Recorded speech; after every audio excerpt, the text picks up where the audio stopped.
നമുക്ക് നിങ്ങളുടെ comfort zone തകർത്താലോ? വാ പറഞ്ഞുതരാം. നമ്മൾ വിചാരിക്കുന്നത് ഒരിടത്തൊതുങ്ങിക്കൂടുന്നത് സേഫ്റ്റിയാണെന്നാണ്. പക്ഷേ സത്യത്തിൽ അതൊരുതരം സ്ലോ ഡെത്താണ്. ഓരോ കാര്യവും നമ്മൾ നാളെ ചെയ്യാം എന്ന് പറഞ്ഞ് മാറ്റിവെക്കും. പക്ഷേ ആ നാളെ ഒരിക്കലും വരില്ലെന്ന് ഉള്ളിന്റെ ഉള്ളിൽ നിങ്ങൾക്കും അറിയാം. ഹാർഡ് തിങ്സ് ചെയ്യാൻ എളുപ്പവഴികൾ തിരയുന്നത് ആദ്യം നിർത്തൂ.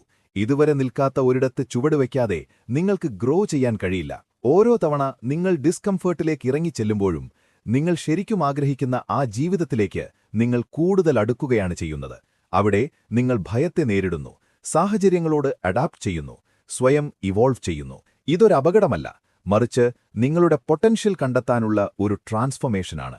അതുകൊണ്ട് ഡിസ്കംഫേർട്ടിനെ നിങ്ങൾക്ക് പേടിയാണെങ്കിൽ മാറ്റമില്ലാതെ അതേപടി തുടരുന്നതിനെ ഓർത്ത് നിങ്ങൾ ശരിക്കും ഫ്രീക്കൌട്ട് ആവണം. കാരണം ലൈഫ് ഈസിയായിരുന്നപ്പോൾ നിങ്ങൾ ഒരിക്കലും മെച്ചപ്പെട്ടിട്ടില്ല. കംഫർട്ട് സോൺസ് ഒരിക്കലും ഗ്രേറ്റ്നസ് ഉണ്ടാക്കിയിട്ടില്ല. അത് തകർക്കാനുള്ള കറേജ് നിങ്ങൾ കാണിക്കുന്നിടത്താണ് നിങ്ങളുടെ പുതിയ ജീവിതം തുടങ്ങുന്നത്.